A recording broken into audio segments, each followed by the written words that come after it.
Hello.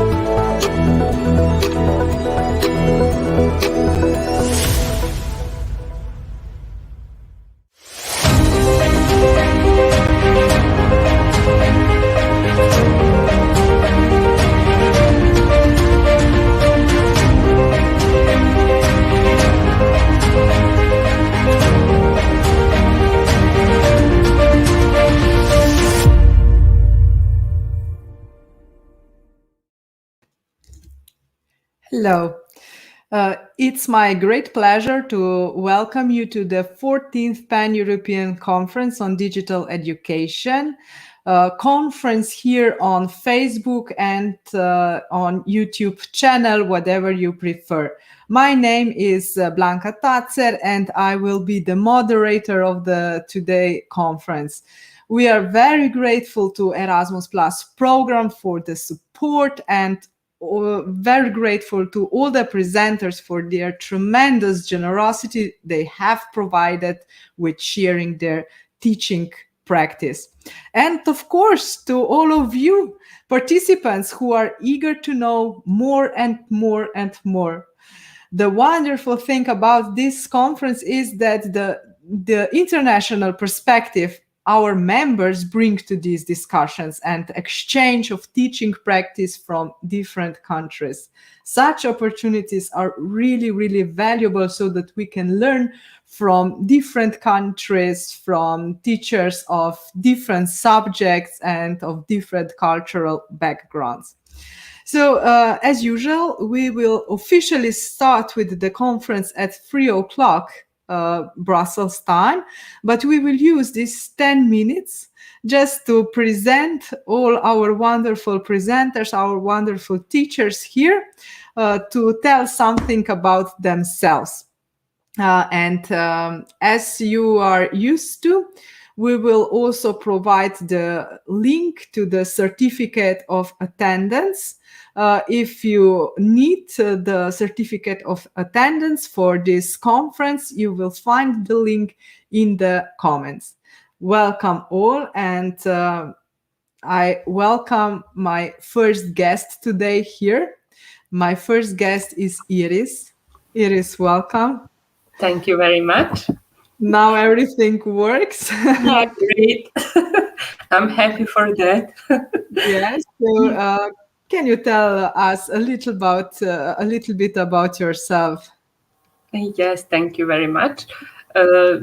Just for the audience, so we had a little bit problems with audio, but now I hope you hear me well. So, and I hope it will work to the end. So my name is Iris Mijacki. I come from Subotica, from Serbia. That is the northern part of Serbia. And I am a teacher in grades K1 to K4 in a small rural village, a small school. And I really like outdoors classroom, working outdoors. So we have actually a great chances there in our village where I work. So I work there for I think 18 years for now. I work also as a lecturer on different seminars for Ministry of Education and so on.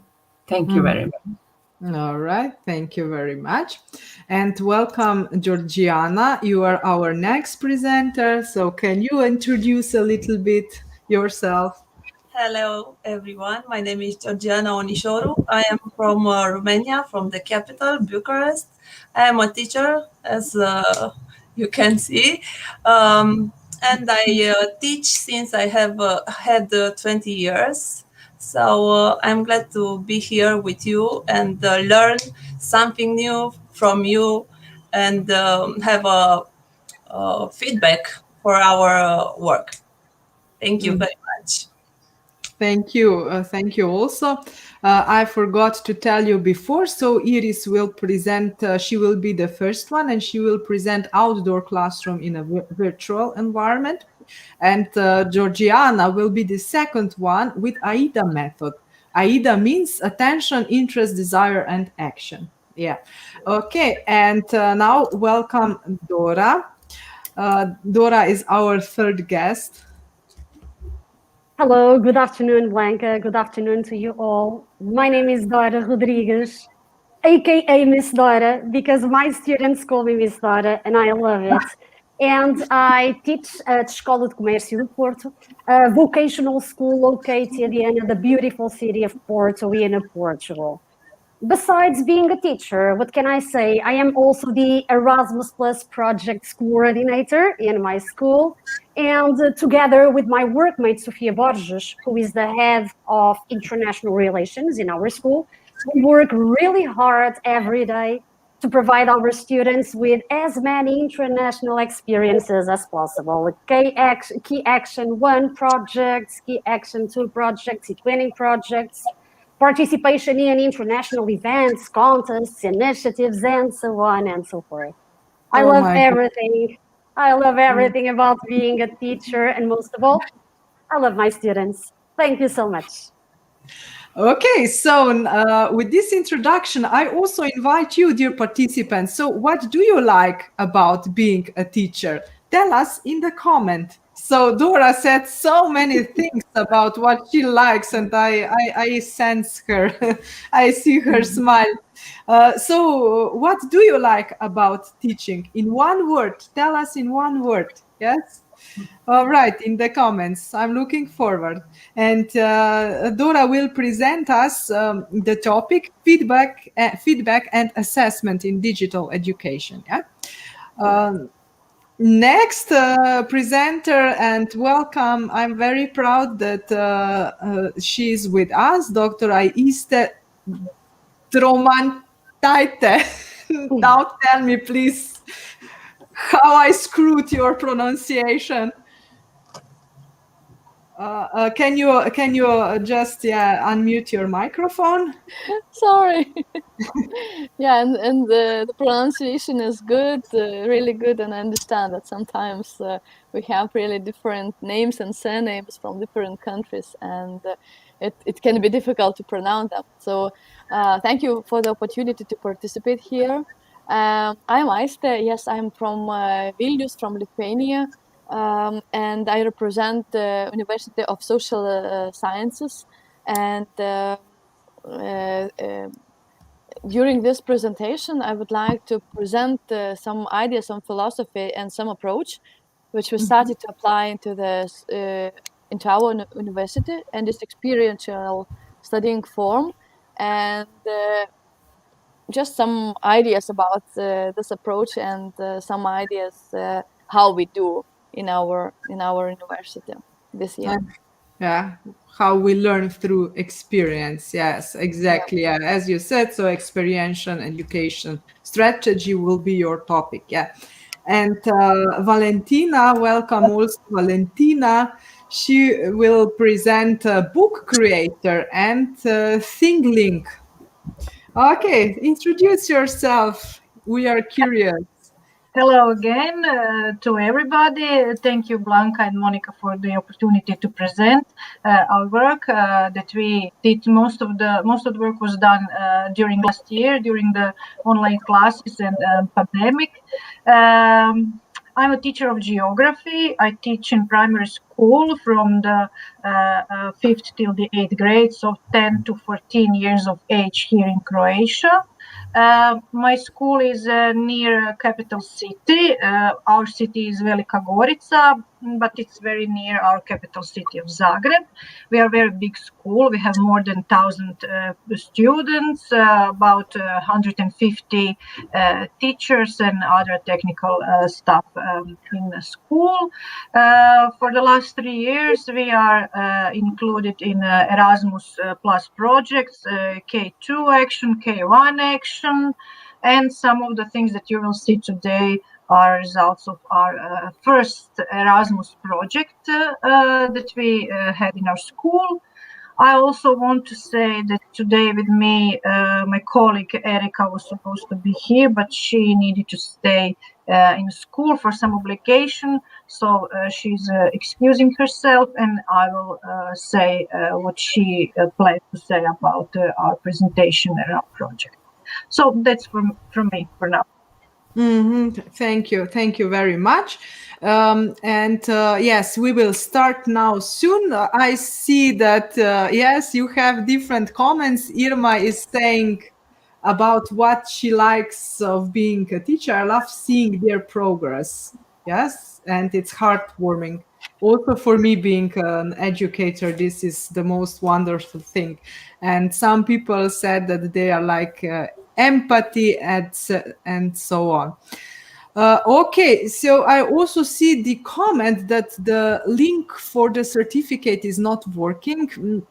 I checked, and in my case is working, and probably because I didn't maybe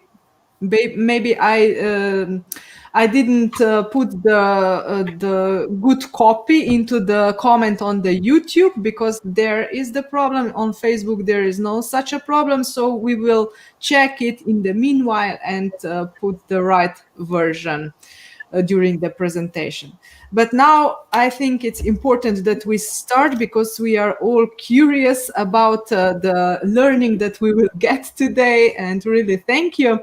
So Iris, now it's your stage now. I'm very curious, because when I first saw your title, I thought, what?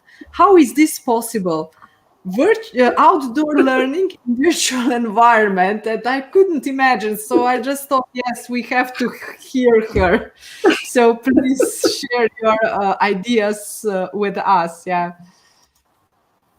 Thank you very much. I hope you see the screen. Can you? Yes. Yes. Can you hear me? Perfect. And we hear you. We see great. Your wonderful Canva presentation. Thank you very much. I really like Canva and recommend it for everything you can just imagine. So actually, let's start.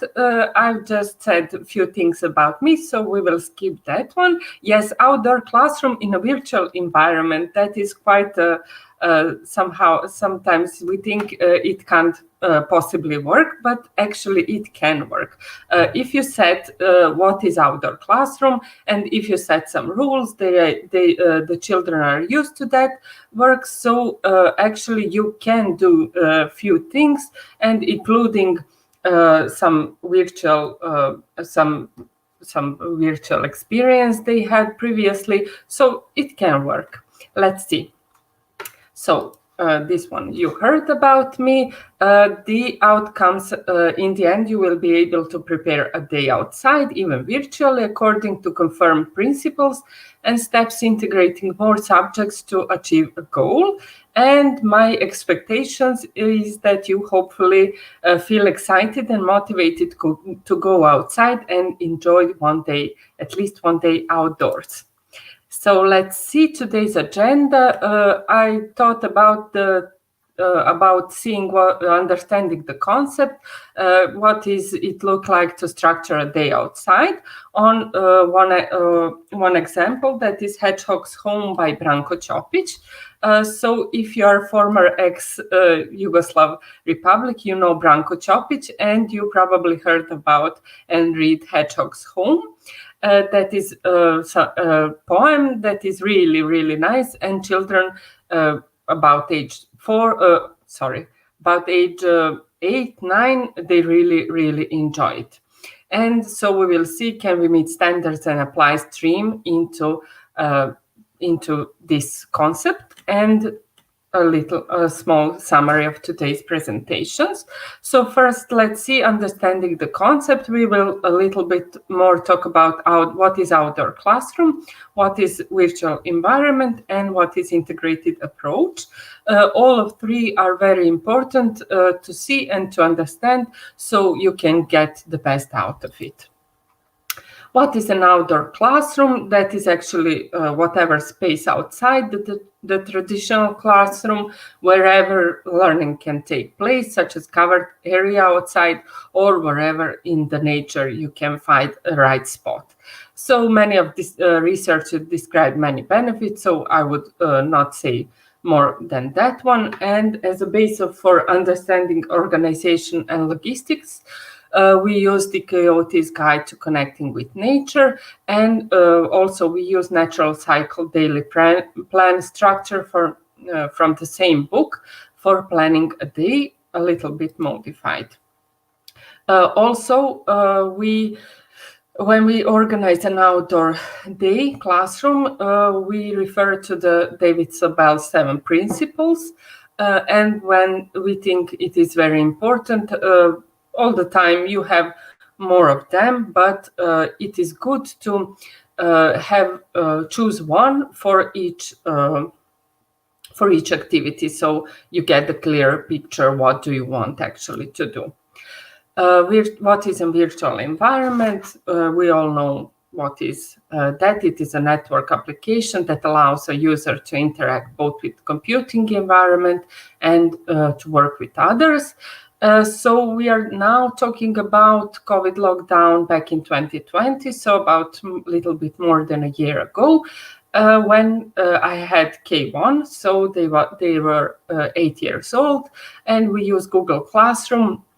Our textbooks are placed on Mosabook LMS platform, so we used that earlier, and Viber for interactions. My students live, as I said, in a village called Đurđin near Subotica, and they were used to outdoor work, so we adapted the program so they can do most of their learning and homework outside the house, and this is one of the examples of that. What is an integrated approach? It's a synergetic set of functional connected elements that act in the same direction, and it is very important because the interdisciplinary competencies acquired in this way of learning and development of higher cognitive functions are transferred to other situations. So not only the learning, but more than just the cognitive sphere. This approach enables the perception of phenomena from several angles, and it is very important that it encourages at least 4 or even more intelligences, according to Gardner. And we know that children of this age look at the world holistically, and they learn most easily integratively in a social environment. So those are the 3 principal scores that we are referring to. So this is the concept. So now let's look how we can structure a day outside. So before that, you have a lot of work. So paperwork, and let's assume that you decided when, how long, how often you are going to go outside, when to start, all the challenges, and so we assume you had all of that. So you are starting your day outside. First of all, it is open the learning experience. So what is your goal? You go out and find the right spot for the day. In this case, so in this poem, while working with this poem, in our case, it should be a place in nature with the possibility to use internet. You will see why. And somewhere to put a notebook and books for work, and to be close to a place for scavenger hunt. Next thing, so they went outside, close to house, they have Wi-Fi, so everything was set. Next thing is inspire. So we use check-in like in circle time activities, use this time Google Meet to see each other place, building a community, at least viral, bringing up the focus, setting up rules, and clarifying the aim and objectives. So this is very, very important. So they feel comfortable, they feel here, they feel focused, they feel welcomed, and then we go to activate. This is a time for some icebreaker or energizer, just to feel more relaxed and prepared to focus.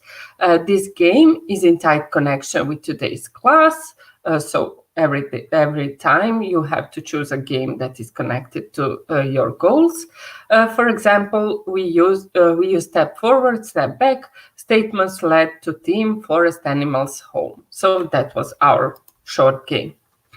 Next thing is a focus. They really like storytelling. So first focus in our day outside is storytelling, referring to fantasy and imagination principles from David Sabel. So as I said, but this time, instead of me reading the poem, I show them a video from YouTube, and I highly recommend this video because it won over 35 international prizes.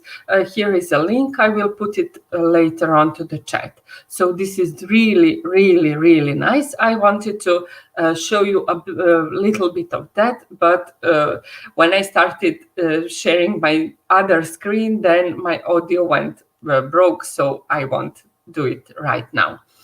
Next thing, when they heard a poem and saw the film, enjoyed that, next thing is take a break. So free time to rest, sit back and think, or even watch a video again, have a snack, whatever they want. So 5 minutes break. Next thing is a focus. Now we do all the tasks. So we prepared them, we activated them, we had the focus, we had a little break, and we go on. Task was reading for practicing, to go from accurate to fluent readers. So we are talking about first graders. And then to read for meaning and practicing handwriting through video are prepared and send them in Google Classroom. Next thing was getting to know flowers, types of leaves, springtime characteristics. So they were near their house and we discussed what do they see. So what do they have in their garden. Next thing was building small world. 6 principles. The 6th principle, this is very, very important. So in this age, they really like building small world. And you have to make them do that because they really, really enjoy. So this time it was for hedgehogs to understand their world, needs of living things, and then finding materials in nature for their home. So this was really enjoying experience for them. Then doing together via video meeting, math assignments, counting to 20, addition and subtraction with the found materials, and anticipating the proportions for home. So we used some of the math, and they counted materials, so flowers, leaves, etc. And that was math. Next thing was applying the learning while using creativity. So they get the task to make a hedgehog from materials, paper, or whatever they want from nature's modeling and building a home from mud or leaves, or whatever they want to for that hedgehog. So they made hedgehog and then they made home for that hedgehog. So previously in math, we were talking about proportions. So the home for that hedgehog had to be so made for them, not too big, not too small. And we learned more about them. What do they need? Where do they live? Do they live alone, or they have company, etc. Exploration of the home efficiency, so it has to stand for a while at least, and adding a final artistic touch to the home and the surrounding. Next thing was gathering and share. So we predicted an hour and it went 1.5 hours, but after that, after the designing and making hedgehog's house, we get together again, presenting, reading, writing, math, hedgehog, and hedgehog's housing, presenting their small world. So each of them bring the phone and showed us via Google Meet, showed us what they made. So it was really important to them to see from each angle, to show what they found, all the new ideas, all the designs, everything that really, really looked amazing. So it was really nice to see all the different houses for hedgehog and hedgehogs.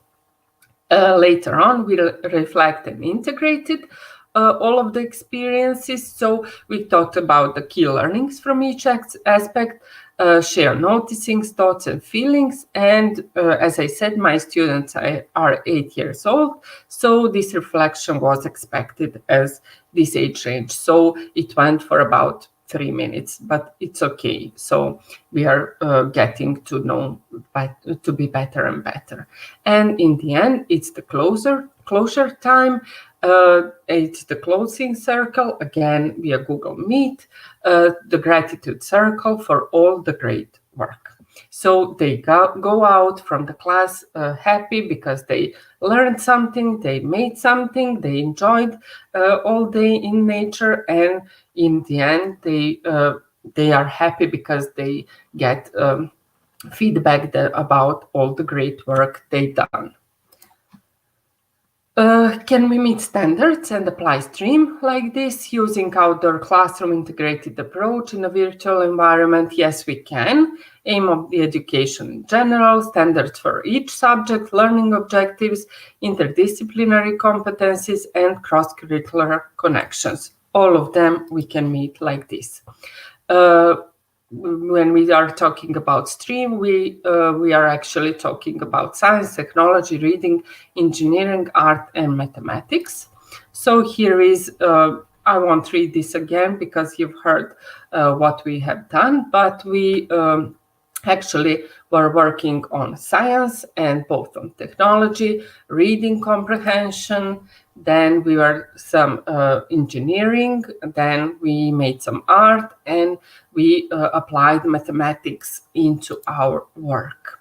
So it's leading to some functional knowledge.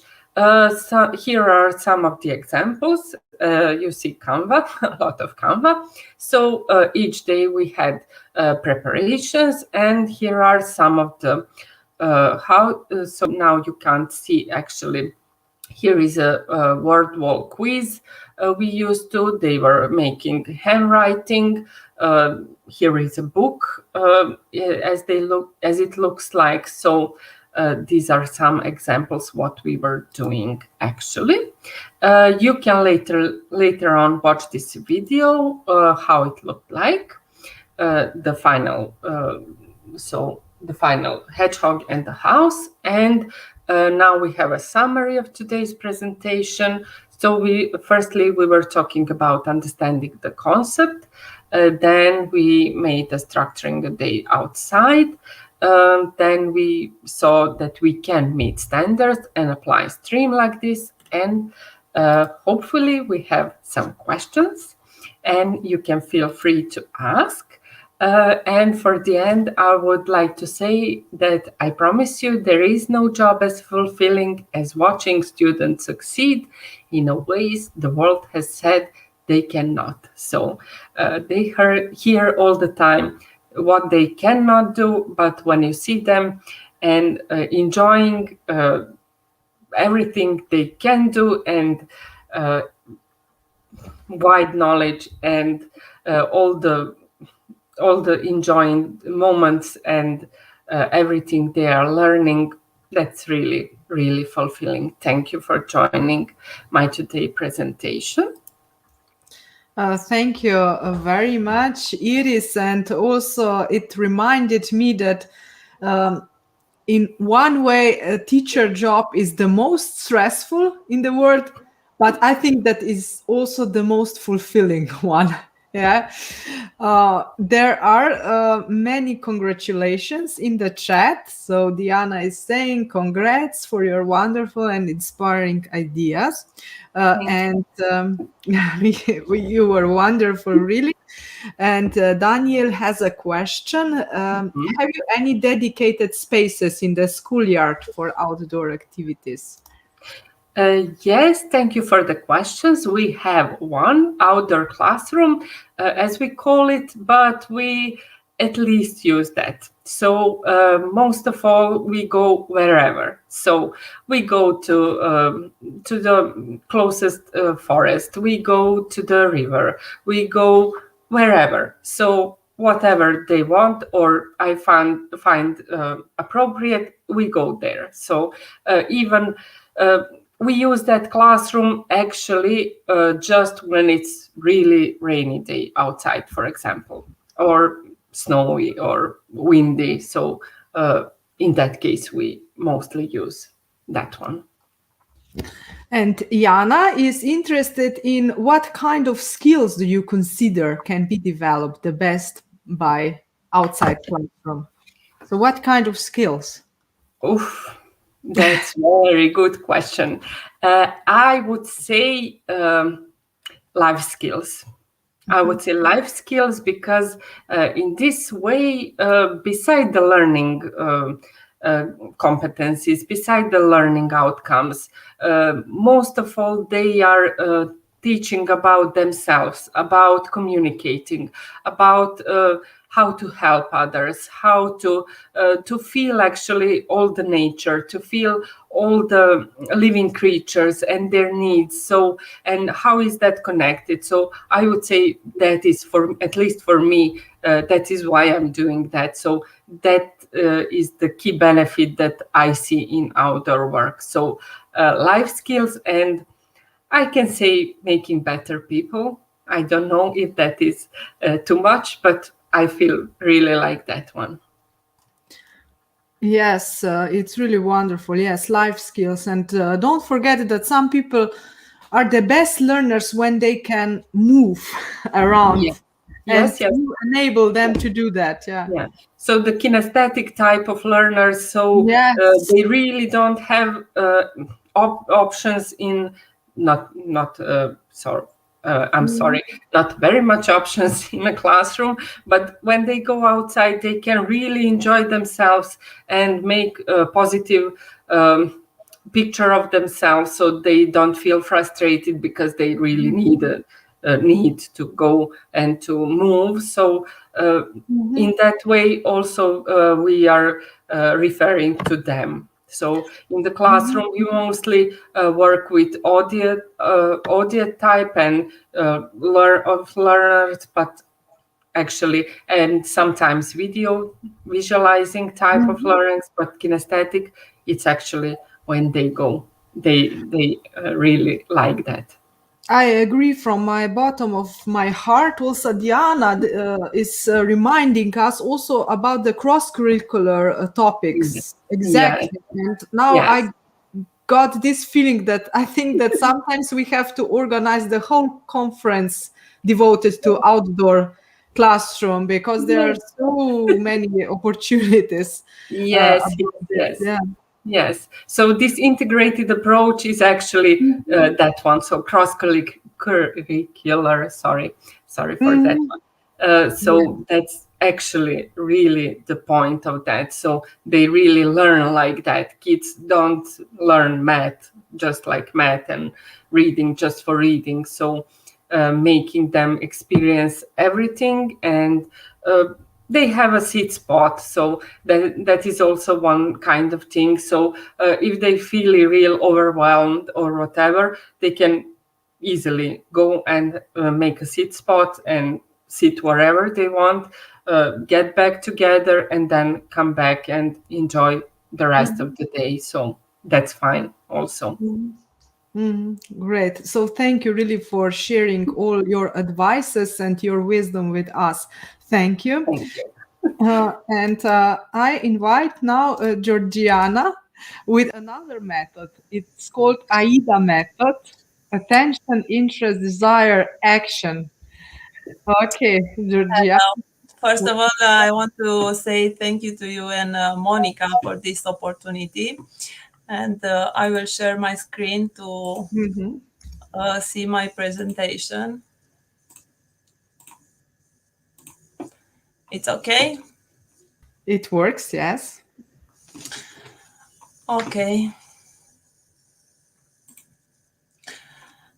Who am I? Who I am? My name is Georgiana Onisoru from Bucharest, Romania, and I'm a teacher at Heliade Radulescu High School. And today I will show you how we can manage to sell our product in front of our customers. If you look on the Google page and search about AIDA method, you will find that the AIDA model is an acronym. It stands for attention, interest, desire, and action. It is a model used in marketing that describes the steps a customer goes through in a process of purchasing a product. The AIDA model has been in use since the late 19th century. Miss, how beautifully you explained the theory today. You held my breath. I didn't even feel how time passed. This one is a video made with Chatterpix. Miss, how beautifully you explained the theory today. You held my breath. I didn't even feel how time passed. I hope you enjoy.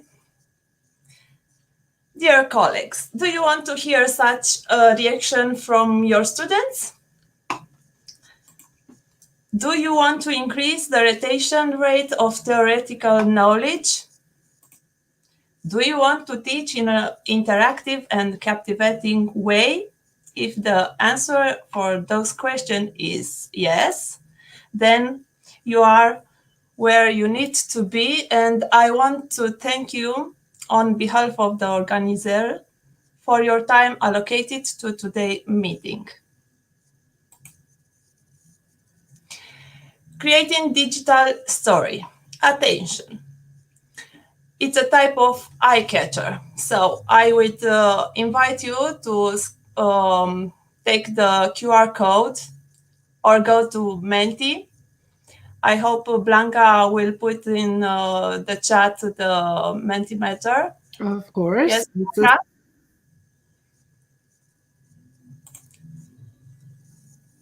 The answer will be here, I think. Yeah. Maybe it's a good strategy that maybe you present on, and then later we check back on the Mentimeter, because people need some time, to go to Mentimeter and write. Yeah.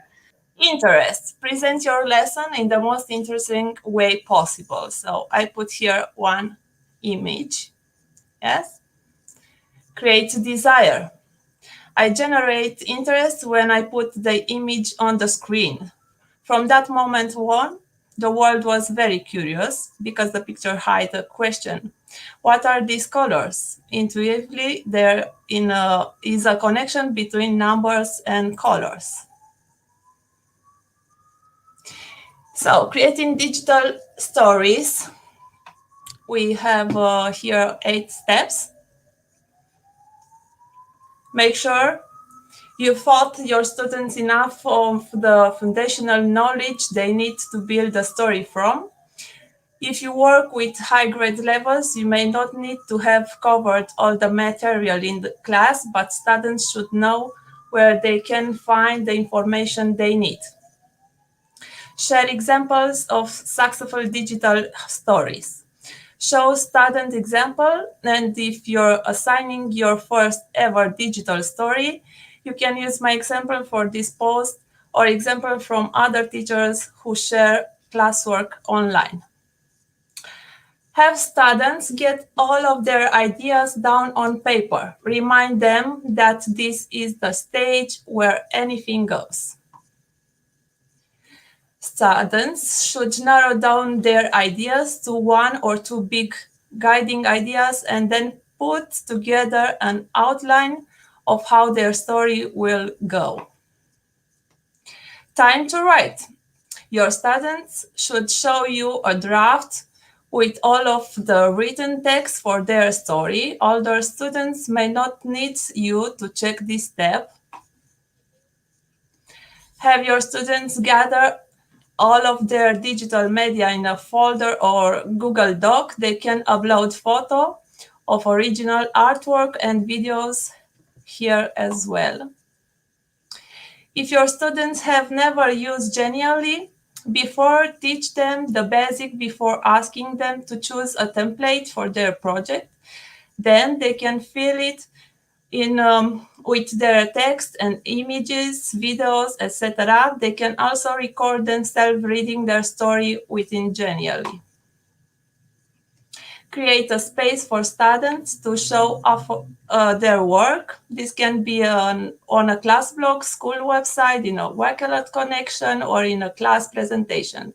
Students will love Georgiana, can I just interrupt for a second? People are asking, what is the question for the Mentimeter? I think it's there. Which digital application is most often using in the class? Okay, so which is your favorite app for your class? Yeah. Yes. Thank you.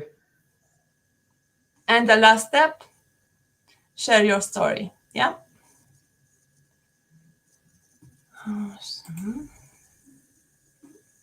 So it's from beginning. I'll go fast.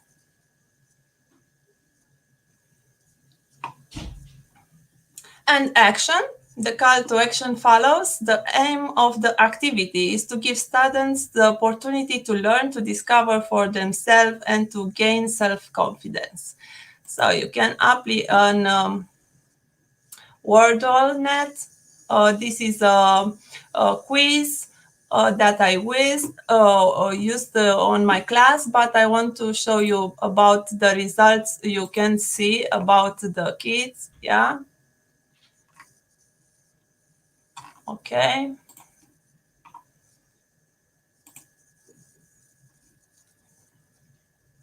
To successfully implement this model, below are some suggestions you can use.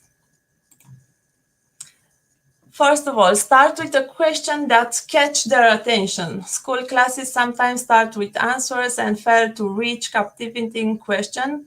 Here are two examples. In chemistry, what is glass, a liquid or a solid? Would you be surprised if I told you it was a cold liquid? In history, do you know why World War II started? Second, raise challenges that are neither too simple nor too difficult. The thought process happens when the challenge is neither too simple nor too complicated. Students need time to work hard. The problem should be neither very easy, not very difficult, but to give them the feeling that they have made an effort to succeed. Do your best not to give them the answer. Guide them to their own answer. When you don't give them the answer, you leave room for thinking and arguing, and that generates courage and the results. And four, say yes to their ideas. To say yes is not to say it is right. To say yes is to say yes, tell me how you thought you came to this result. When you say no to them, you hit them in their trust. When you accept their idea, you study it and reject it argumentatively, which is a sign of respect. Even knowing how not to reach a result is knowledge. In the final, we know and understand perfectly that it can take a long time and a lot of dedication to build such an hour. And I know that you have hour after hours of teaching, day after day in the school where you work. But guess what? Online, just like in the classroom, once you build such an hour, you can repeat it, improving it only when needed. In time, these classes will show seeds in the hearts of your students who will fondly remember the teacher who inspired them to do better. Thank you.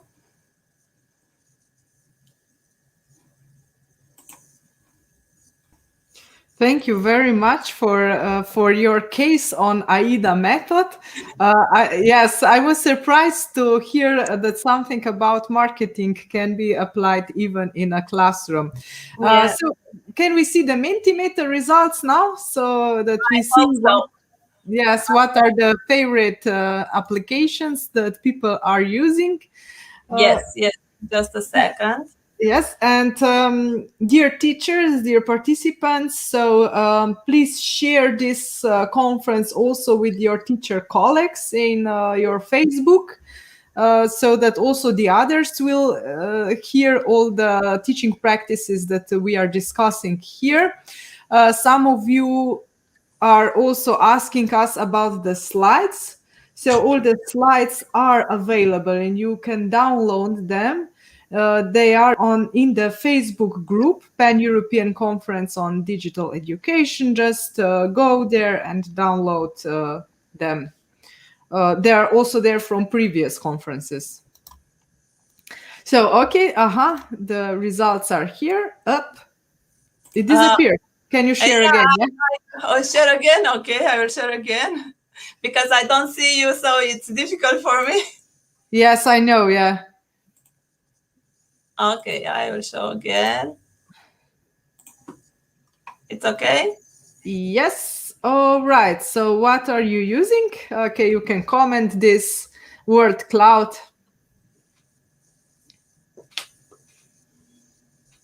You know, I see the word wall. It's Yes. yeah. Kahoot and Word Wall and Canva. I think that they are the most popular ones. Yes. And there is one question. Thank you very much for this. Yes, also this answer. Yes, Kahoot, Canva, and yeah, they are really popular. Jana has one question, and that is, how do you check and support the students' progress from the stage attention to the stage action?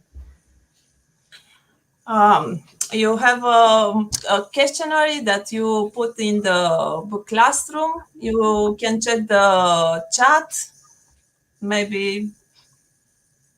Mm-hmm. I use even form Googles, yeah. Mm-hmm. Okay, so different tools, and I believe, thank you very much, that we will hear even more about the how to get feedback and assess in digital education from Dora, which is who has another presentation on this topic. So Dora, welcome also you on the stage, and Georgiana, thank you for your wonderful presentation. And Dora, yes, so you have the whole topic about giving feedback and assessment via digital education. Yeah, that's it. Thank you so much for the invitation to be here. Thank you so much to all of you who are attending this conference. I will start sharing my presentation in a second. Let's share the screen. Okay, I think it's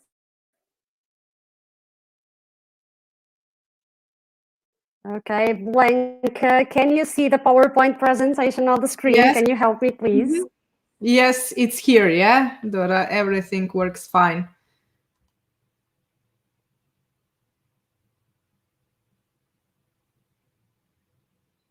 Can you see it, Blanca? Yes. I hope you hear me. We see. Yes, okay. everything. Now I can. Okay, now I can. Thank you so much, Blanca. So, before sharing with you my experience on feedback and assessment in digital education, I would like to quickly guide you through the school that empowered me with the freedom and the trust to implement new technologies when COVID-19 sent us home. So, welcome to Escola de Comércio do High School. Escola de Comércio do Porto is a vocational education and the training provider, working in the fields of commerce, marketing, tourism, and the digital communication. Dora, This can year, I Escola de Comércio do Porto. Okay. Yeah, of course, yes. It seems that we have a little bit trouble because something is burping in the internet connection. But before it was everything okay when we tested the connection. So can you maybe check your cables or your connection? Maybe something is not connected well. I think everything is okay. Everything is okay. Can you listen to me well? Yes, now it's okay again. Okay. Yeah, but it's the moment I start speaking eventually. No, everything seems to be okay here. You can listen to me well. You can see the PowerPoint presentation on the screen, can't you, Blanca? Okay, yes. So let's try again. Shall we try again? Okay. Go good. ahead. Yeah. So I was telling you that my school, Escola de Comércio do Porto, is a vocational education and training provider working in the fields of commerce, marketing, tourism, and the digital communication. This year, Escola de Comércio do Porto is celebrating its 30 years as a school with attitude. A school with attitude is our school's motto. And Escola de Comércio do Porto is part of a larger education group, the Ensinas group, and also a member of FVET. It is also certified by ECAVET, and its pedagogical mission is to train, communicative, creative, committed, and collaborative professionals. These are the 4 C's that define the profile of our students. Obviously, internationalization plays a fundamental role in this mission, and the work we have developed on this field has been praised with important recognitions. We are an accredited school, an e-twinning school, a European Parliament ambassador school, and we have also been awarded with the label Erasmus Plus Good Practice in 2020 for our first Key Action 1 project. And this was only possible thanks to this amazing team, which is our team, Escola de Comércio do Porto's team. Let's now move on to the topic that brought me here, okay? Feedback and assessment in digital education. Well, when I started teaching online, my greatest fear was related with the impact that physical isolation could have had on my students. Because most of my students are teenagers who struggle every day with difficulties, which one way or another result in a low self-esteem, lack of self-confidence, and sometimes distrust in a brighter future. So how can, sorry, let me just change it. Okay, so how can I make, how can I make my students grit and not quit was the question that I kept asking myself. And I knew that the answer was not only in the creativity and enthusiasm I would put into my lessons, but most of all in the type of feedback I would give to them. So I read a lot. I read a lot about what feedback should be like, especially when teaching online. And this is what I learned from my reading. I learned that feedback has to be regular and whenever possible, immediate, instant, although sometimes it is difficult. I learned that feedback has to be given individually. It has to be clear, objective, specific, and also diversified. Finally, feedback has to be informative and formative, and also positive and constructive. So I started working on the tools I would use to give my students the best feedback possible, the feedback they really deserve. And these were some of the platforms I have used. Games and gamification. Games and the elements of games are great to boost our students' motivation to learn. But we can also use games and gamification to give our students immediate, high-quality feedback.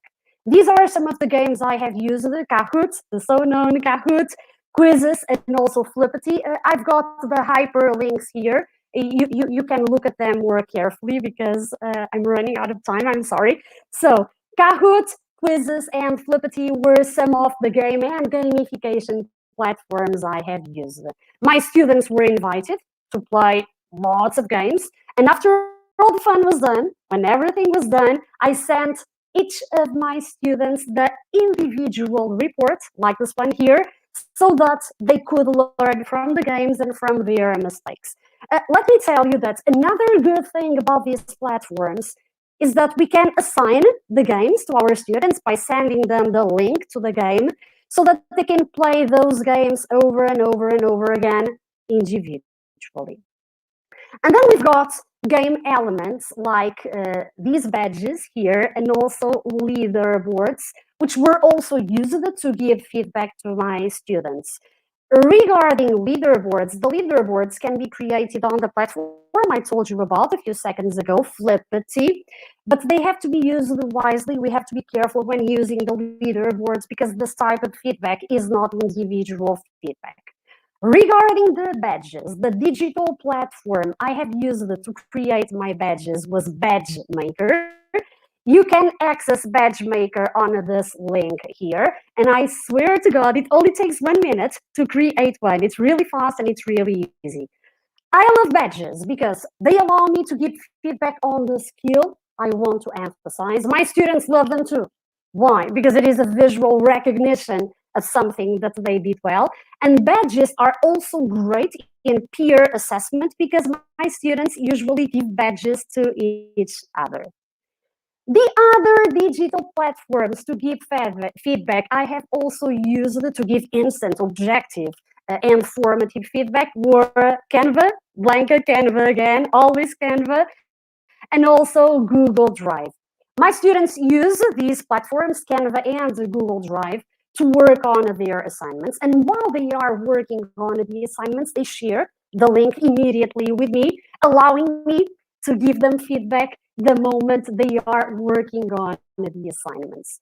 And then we've got this platform here, Vocaru, which is another intuitive platform you can use to give oral feedback. You just have to access the website vocaru.com, record your feedback by pressing the button, and when you have finished it, you just have to stop, click on Save and Share, copy the link, and send the link with the feedback to your students. It's really, really, really easy. And if you wish to record not only voice, but also video to make feedback even more significant, more real, you can use this platform here, Flipgrid. You just have to create a topic on Flipgrid for your students and invite your students to answer the topic. And when they finish answering the topic, you can give feedback on their answer by using exactly the same platform. Let me see if I can do something here, if I can show it to you. Let's try. My internet connection is a bit slow.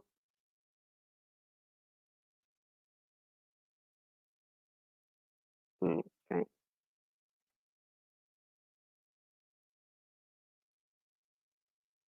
So I'm having difficulties anyway. Oh, it's opening. I'm really sorry, but it's really slow. The internet connection here is really, really slow. Okay, I think it's opening now. Is it, Blanca? I hope so. Okay, good. It's opening. It's opening. Sorry, it's opening twice because I opened it twice. It's the white screen now, so we will come. It's the white screen now. Yes, it is. Okay, I think it's almost done. Okay, so we are on Flipgrid at this moment. Yes, we are.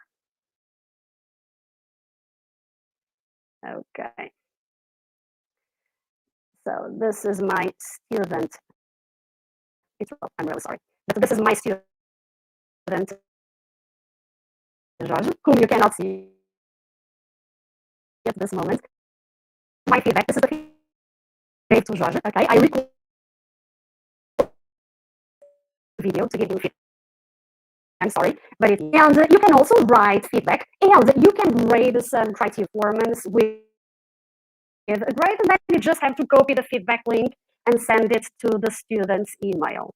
Okay, so I think I'm back. Let's see if it works now. Okay, let's move on now to assessment. Okay, and I've put a link to a TED talk on YouTube. I know that one of your conferences was about growth mindset, wasn't it, Blanca?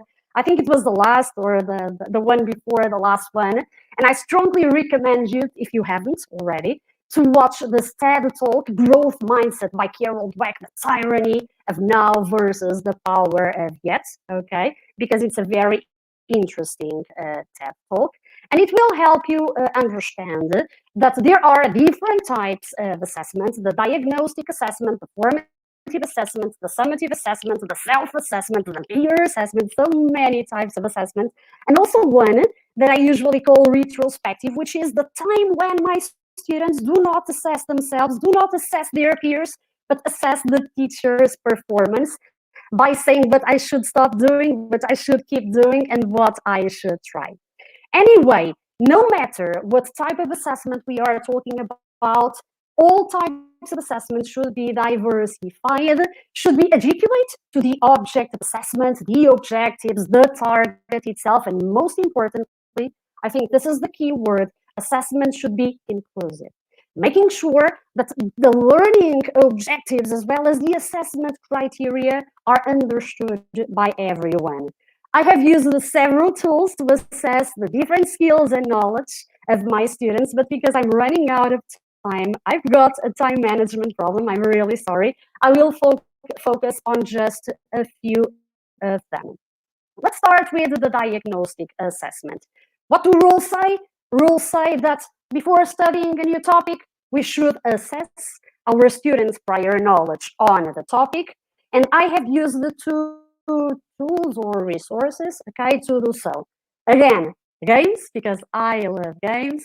My students use it to play the same game before starting studying something new, and then after studying a new topic to see how much they have learned and improved. And then there is another tool, KPSI, which stands for Knowledge and Prior Study Inventory, I think, which is also a very effective tool, okay?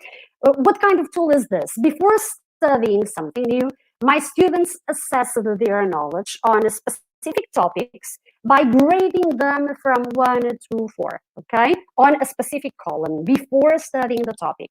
And after having studied everything, they did the same thing on the second column. And they could compare. They could compare the grade they gave to themselves on the first column and on the second column. Final result, easy. A huge and a happy smile on my students' faces because very often they realized that they have improved a lot. Okay, let's move on to formative assessment. I'm almost finishing, Blanca. For me, formative assessment is the most important type of assessment because formative assessment does not assess learning, it assesses how students can learn, okay? And depending on the skills I was trying to assess, I have used lots of different tools. Let me tell you about some of the tools I have used. I have used the interactive games like quizzes, scavenger hunts, online bingos, online word search puzzles, online crossword puzzles to assess my students. Flipgrid, the platform I told you about before, is my favorite gamification website because there you will find these games and lots of other different games. I also assessed my students by using flipped learning platforms like Edpuzzle, for example, which was the platform I have used more often, by assessing written reports, and those written reports were mostly made on Canva. I've also used the forums, and there is an extraordinary platform for forums, which is called Video End. It's an amazing platform because there our students can express their ideas, which will stimulate their critical thinking, their critical analysis, their capacity to present arguments, and so on. I have also used some audio and video recordings. My students use the Flipgrid and also Screencast-O-Matic, a very good platform to record audio and video. I've used the presentations, debates, role plays on the digital platform we were using, which was Zoom. I have also used, let me just change the slide, questionnaires which were made on Google Forms or Microsoft Forms, and they are really good because of the automatic correction and the instant feedback. I've used interactive worksheets which give instant feedback too. There is a very good website for interactive worksheets, which is liveworksheets.com. It's a very good website because you can easily create your own worksheets online. And I have also used the individual digital portfolios. I use the Padlet for this type of assessment. I love portfolios. My students love portfolios too, because they are personal and they give learning a meaning, a personal meaning. Before I finish the presentation, there are two things I would like to highlight. The first one is related with the assessment rubrics. It's really important to create rubrics and to present them and explain them to our students before starting a project or a presentation. What do rubrics contain? They contain the criteria, which this is not complete, it's just a print, but you've got some criteria here. You've got the descriptors, and you've also got the levels of performance which will be used to assess the project or the presentation. You can see that 1 is not yet, like Carol Beck suggests. 2 is fair, 3 is good, and 4 is excellent. The platform I normally use to create my assessment rubrics is the one that was in the previous slide. It is RubyStar, okay? And you can create it on the website rubystarforteachers.org. To finish this presentation, I would like to tell you about something which I really like, and I gave to it the name Request to Retest. There are many tools we use to assess our students, the teachers use to assess our students, and sometimes there is test. And sometimes, for some reason, the test does not go well. So when the test didn't go well, my students would fill in a document, and I can share the document with you if you want to later, that I call Request to Retest. In this document, my students would present the reasons for the low score that they got, and most importantly, they would present and attach evidence of the activities that they have done to improve knowledge, asking the teacher an opportunity, permission to retest. It works really well because we are telling them that we believe in them, and I really recommend you to use this one.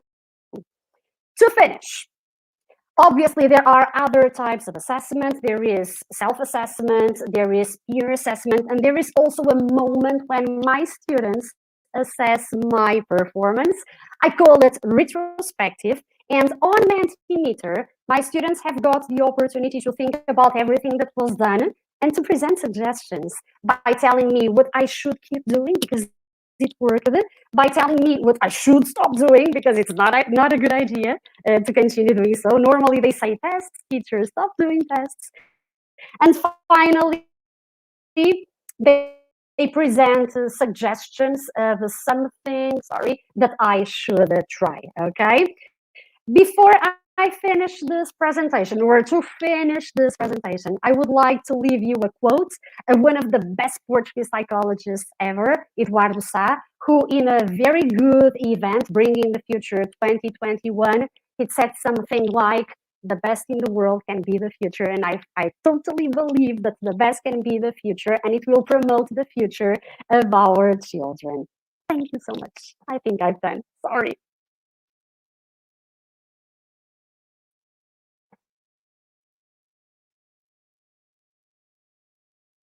Blanca, I can't listen to you, Blanca. Sorry, Blanca? I'm Can't sorry. listen to you, Yeah, sorry. I forgot. Now I can. Now I can. Yeah, congratulations on your presentation. Thank you very much. Because the internet connection was not so good, I tried to put some of your suggestions into the banner, so I hope that people saw it. But maybe just for one more, can I ask you if you can share with us some flipped classroom applications that you use, because you mentioned, and maybe so that I can put them in the chat. Okay, the one I use more often because it's a very good platform is Edpuzzle. Okay, it's really good because we can post a video, write some questions. My students who have got different rhythms of learning can develop their learning autonomously, respecting their rhythms, and the feedback is immediate because there is the video, there are the questions, they have got access to the correction of the questions, so it works really well. Yes, edpuzzle.com. Like that, yeah? Edpuzzle? No. It's Edpuzzle. Can I spell it? Yes? Yes. Edpuzzle. Okay. Yeah, that's it. Edpuzzle.com, yes. Yes, Edpuzzle. I know this. Yeah.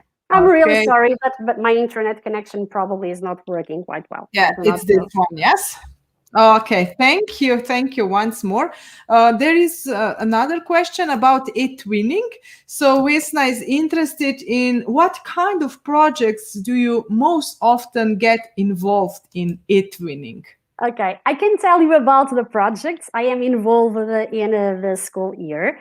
I am involved in two e-twinning projects, one that is called the European Jobs for Youth, and it's related with all the tools that our students will need to create to apply for a job in a foreign country, okay? Like the creative CV, the video CV, the application letter, the personal elevator pitch, and so on. It's European Jobs for Youth. And we have just finished another e-twinning project, which is called the Opening Foreign Markets. It was developed by my students who are studying commerce at this moment. And the idea was to do business with a Spanish partner, okay, with students from a Spanish partner on commerce. Those are the two I have been developing so far.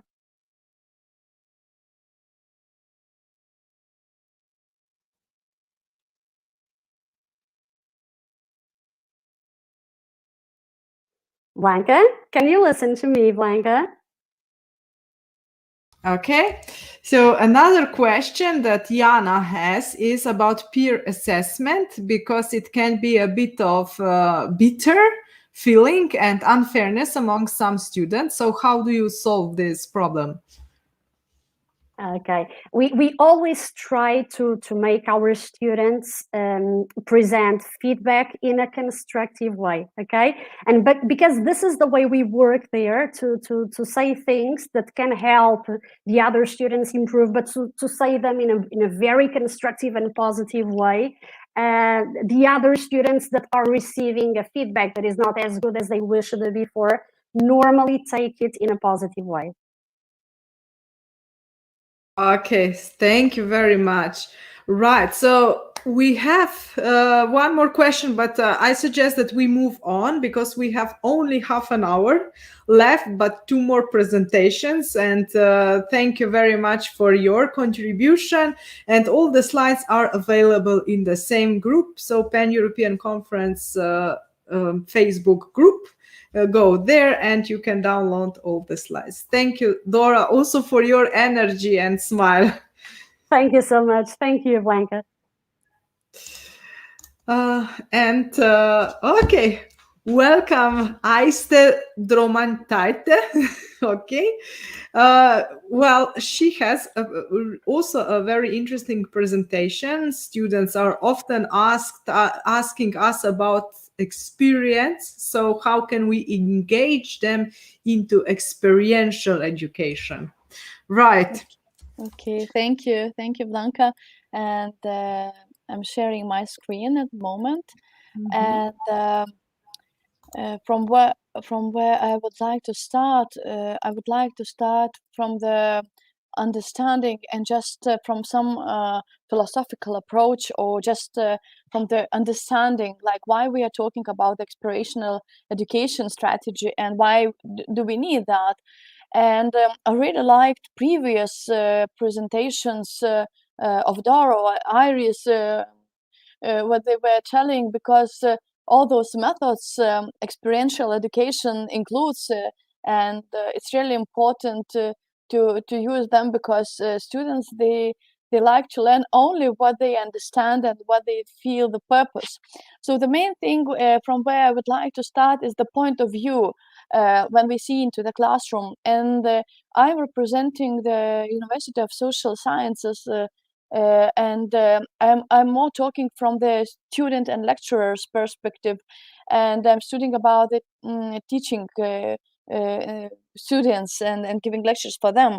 So historically, we understand the classroom that the teacher is standing in front of the class and giving the lecture for the students, but it was some time ago, and now everything is changing, and we became equal now in during the pandemic, when we are connecting in the Zoom, in the Teams, or in the Google Meet windows.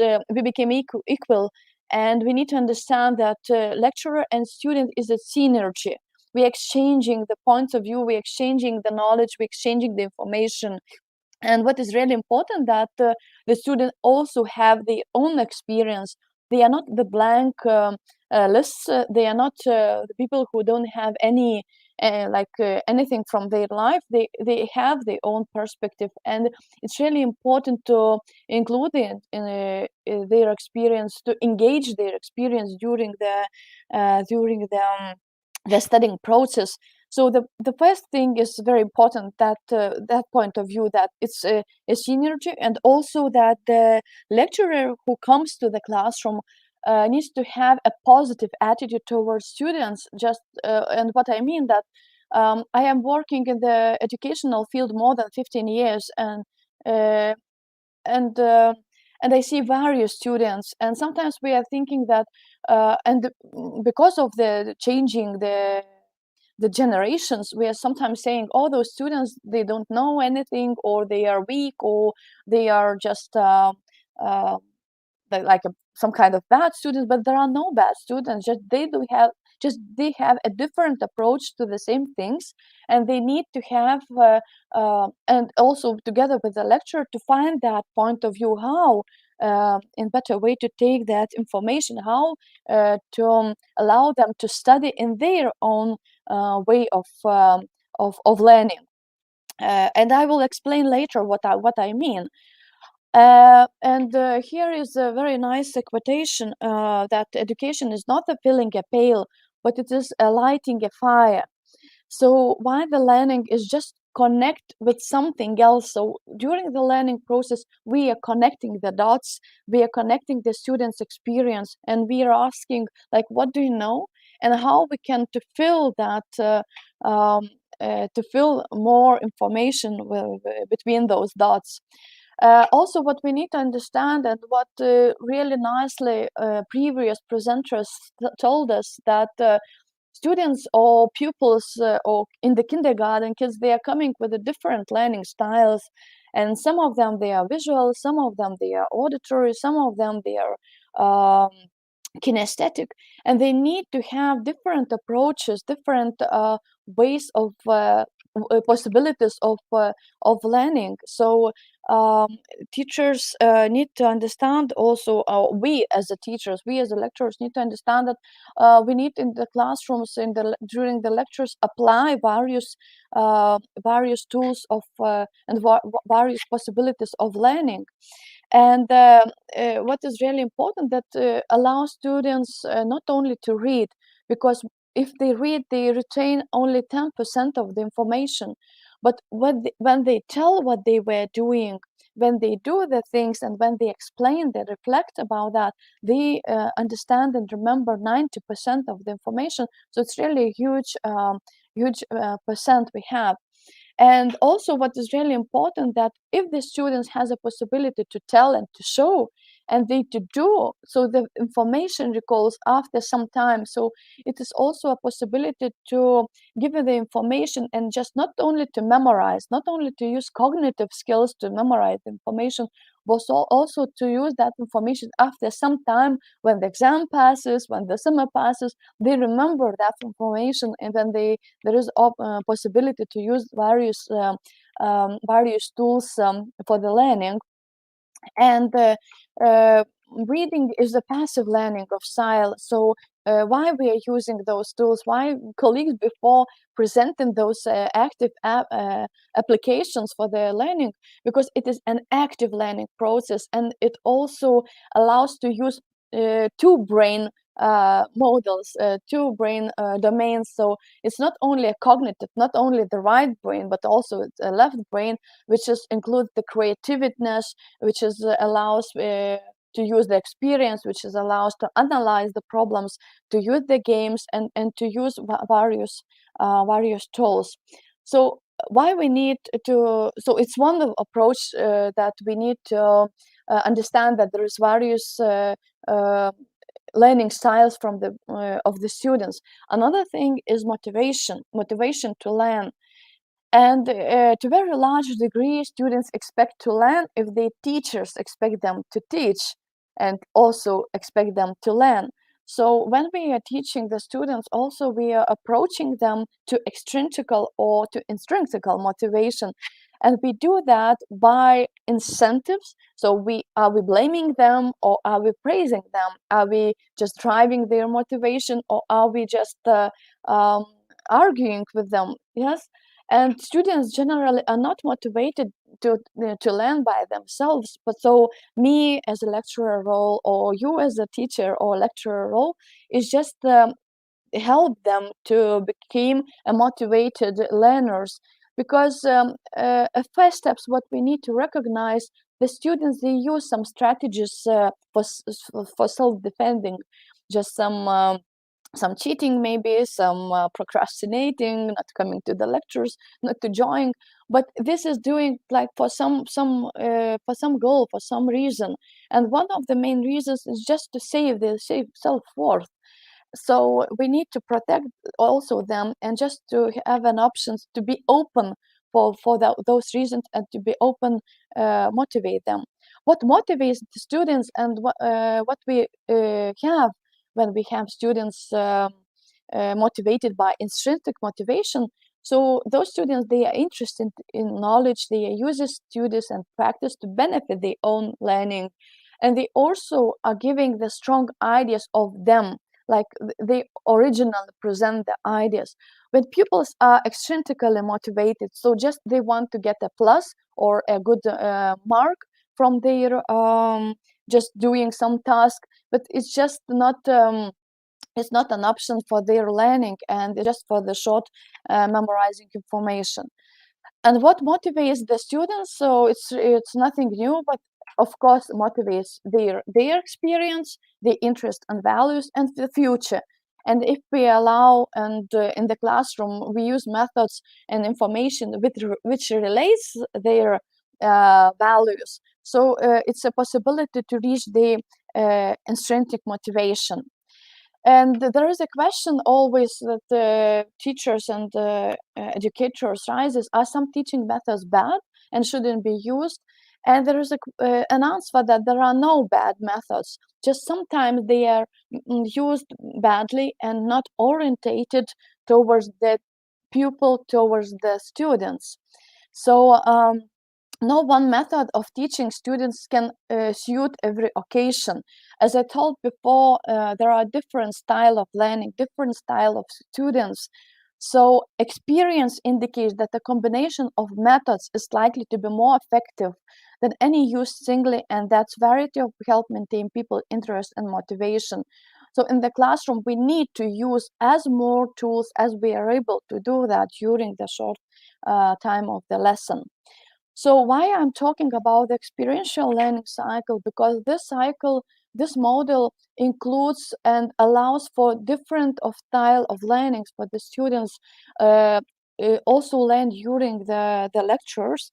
And the experiential learning style includes four stages. So pupils or students can learn from 4 different ways. So from the experience, from the reflective observation, from the abstract conceptualization, and from active experimentation. So, and this cycle is going again and again, and they are learning through the semester or through the year, the subject, just from the reflection and from the concrete experience. And what we are doing during that learning, experiential learning, of course, we are using Bloom taxonomy and the flipped classroom, which was already mentioned in the tools and the experiments and the applications what previous presenters told. So experiential learning cycle includes three main elements. So experience, so what experience students have, what experience teacher or lecturer has, learning possibilities, and reflection. And reflection has a cycle. So during the learning process, it's really important to understand what happened, what we were doing here and now, what does it mean for me, what we were doing, yes? What now after when I learn, what I've done, that the thing, and what next, how I can use that information for me. Because if we do the exercises, or if we do just an experiment, if we're not using the reflection questions, if we are not just trying to understand what we've made or what we've done with the experience, so just a half of training or half of learning process. Also, experiential learning includes a supportive feedback model, and Dora was presenting a lot of feedback and assessment models, but also it's just a word and also some feedback personal way, or just in the classroom, and how we are saying that supportive feedback.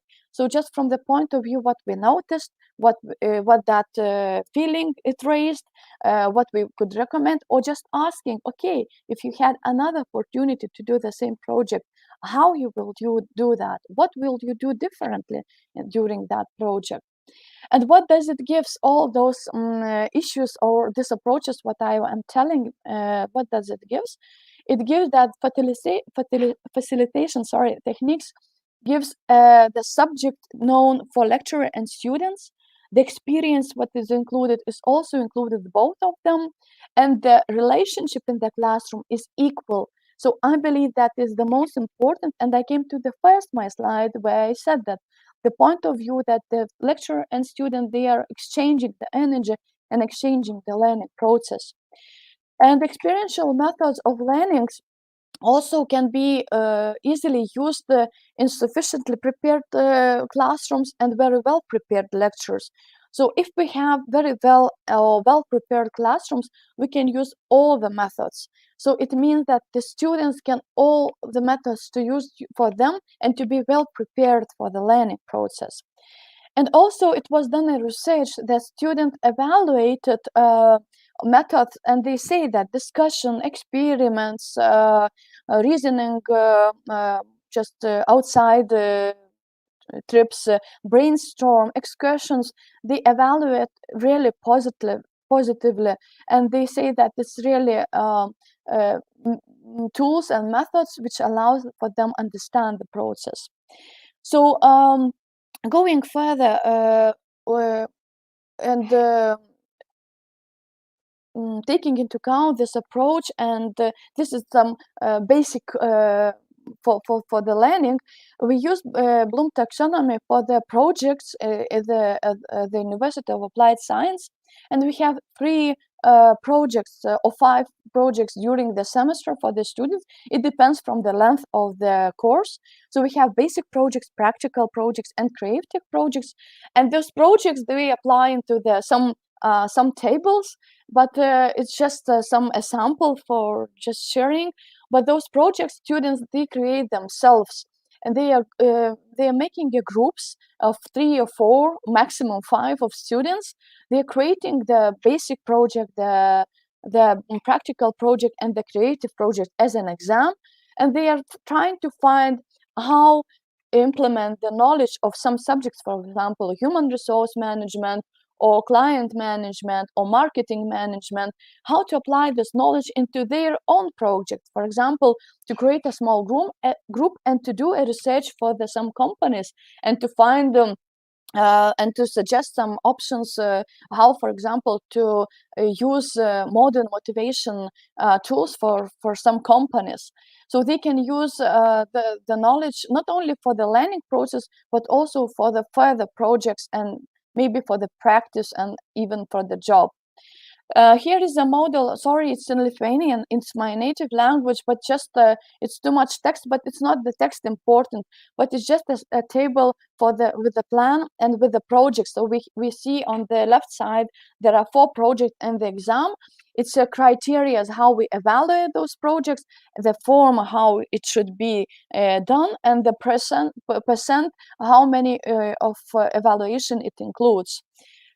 Also, a lot of tools already showed previous presenters, and it's just some of bill of names, Vekkelet, where I put some material, a Padlet.com where I put some steps by step the material for the students. We use all those methods during the learning, because this also allows just to understand that the learning, the process, and also for students engages them more, and also wakes them this intrinsical motivation, what I was telling before. And it's really important to understand that also we need to count and to take into account the number of pupils during the classes, and how many times we can allow for their presentations. Also, because if we have very big groups, and I have more than 100 students in one group, so I need to split them into smaller groups, and just need to count those numbers, and just to take into account how many time I need per lecture to give them to give the presentation. And also this year I haven't started, but our University of Applied Sciences has an option to use a Reflectus program for the pupils, for the students, and for the teachers. And this Reflectus program is an app, and also in the computer, which allows for students to give a feedback of the subject, a feedback of how they were learning, what they have learned. And the main important thing for me is, and for with the colleagues when we were talking, that they could evaluate not only the value which they got from the subject, but also how much they involved themselves into that studying process. Because sometimes, like students, they are saying, oh, the subject wasn't very interesting, or they haven't received a lot of material. But also we're asking, okay, so how many time or you were connecting with the lecturer, or how many time you were involving into the lecturing process. So it also shows the correlation that the material wasn't interesting because the student wasn't participating very actively into the lectures. So it's really important not only to evaluate the value of the lecturing, not evaluate the lecturer as a teacher, but also evaluate the students' engagement into the lessons. Yes. Mm-hmm. So this is the final quote. This is the final quote. That education is the most powerful weapon which you can use to change the world. So just use it with responsibility. And sorry for the time. Yes, we would really like to hear also the last presentation, but maybe just a quick answer to this question provided by Marcus. So would you agree that learning is too individualistic in many cases? What do you think? And yes and no, because if it's very individualistic, so students can't learn the processes, and they can't learn the engagement in the groups, because being in the group is the best learning possibility and option. Because if we are learning individually, it's really perfect everything, and we accept it very like we understand, we can like share the ideas for ourselves, and we understand that we know everything, like in some kind of. But when we are doing this in the group, so is the best option to learn and to understand and to hear other opinions of the same topic, and just to learn from other point of view. So I would suggest not only individually learn and study, but also include the groups. Mm-hmm. Thank you very much. And thank you. Finally, Valentina, welcome. Thank you for your patience. We are in a bit of a hurry now.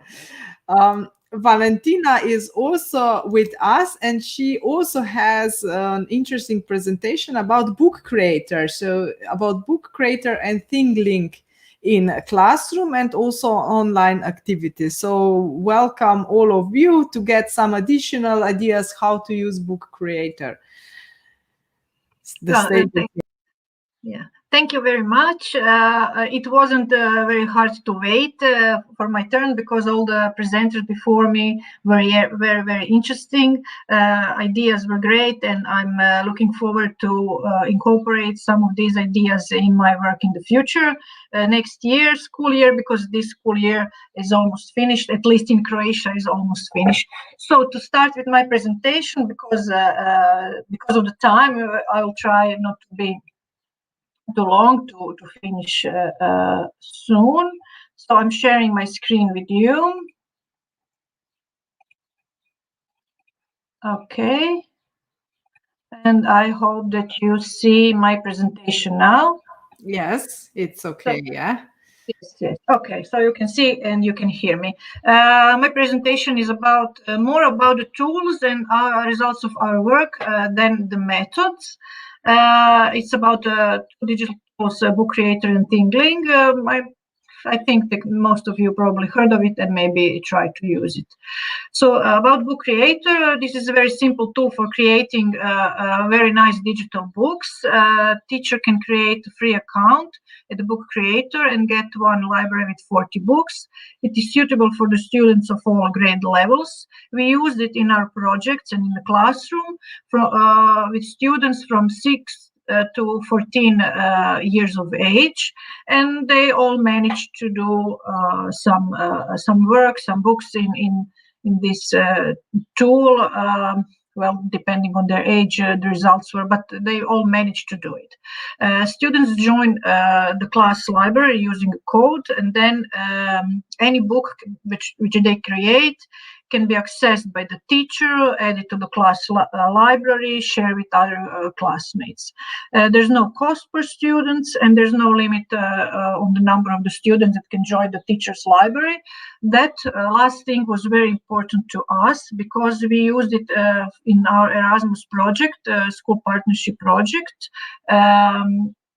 I will tell you about our project a bit later. So we needed a lot of students that can be added to the Book Creator. You can log in as a student, as a teacher, of course, for you as a teacher with different kinds of login, email, Microsoft, Facebook, Clever, or whatever you find it's more suitable for you.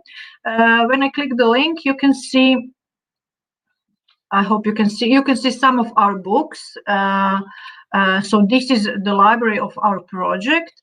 And if I click here, you can see this is my library, my books, and this is our project library. You can create some other libraries, but for more details and more options, you need to pay. But this free version was more than enough for what we needed to do in our project. When you click, as I said here, a new book, then you can choose the kind of book that you like. But I will not show you now how can you make the book because we don't have enough time, and it's very easy, it's very user friendly. So I'm sure you will manage if you try to do some work in a Book Creator. We use it. As I said, first we use it in our Erasmus project, which was school partnership project between Croatia, North Macedonia, and Italy. We chose this Book Creator tool before we knew that lockdown and the COVID pandemic would happen. But in the end, we were very lucky actually because we could finish our project activities on these online platforms. Some of the results were digital cookbook and digital dictionary. The theme of our project was cultural heritage. So I will show you how our cookbook looks like. So we made the cookbook of traditional dishes of those three countries. What I want to show you, you can put what was important here in both in cookbook and in dictionary, that it was a collaborative work from the all country students. our activities were included, pictures of our activities were included here, and also artworks that students did on our classes. This is the cookbook and a bit of a dictionary. I will not show you all the dictionary because of the time. So the dictionary was made with traditional words for 3 countries. As you can see, all these artworks were done by students. Some of them, like this one, you can see is better because it's older students, but very little students were included too. So you can see the difference between the artworks, but they were all very happy to be part of something that we actually at the end also made a printed version, and we shared it with them, their relatives, parents, and also it's in our schools. So this is about the book creator, very, very easy tool to make, and I hope that you will try to do some digital books and share it with you and with your students. Another tool that we used for our project was ThingLink. ThingLink's also free and very user-friendly tool that can turn any image into interactive graphic. You can put a video, record audio, provide a link to any website. You can easily embed the interactive ThingLink graphic into any blog or website. Also, you can log in with all the different ways that are shown here, and I'm sure you will find it very easy. And how did we use it? First, we used it in our Erasmus project, but later on, since the lockdown, I gave the students opportunity to make their own images at home. First, I gave them very, very simple task, as you will see here. For example, this is a very simple task, but it was for the students of 10 years of age, first time learning geography. And I can say that they were very satisfied and very easily use this. So when you open the ThingLink, you need to place an image, which in geography case was a world map, and then you place this point of interest, where you can just write something here. You can put a video here, audio here, or a picture. So that was made by a student from the 5th grade. So it is about 10 years of 10-year-old, and this one was made for our project. A map of our city, Velika Gorica, which is near capital of Zagreb, and again place of interest that we put here, picture and text about places that we visited, but also sometimes we included, this is our students making artworks in the Museum of Turopolje, which we visited during our Erasmus visit. So again, you can put as many points of interest as you would like. And the last thing that I would like to share here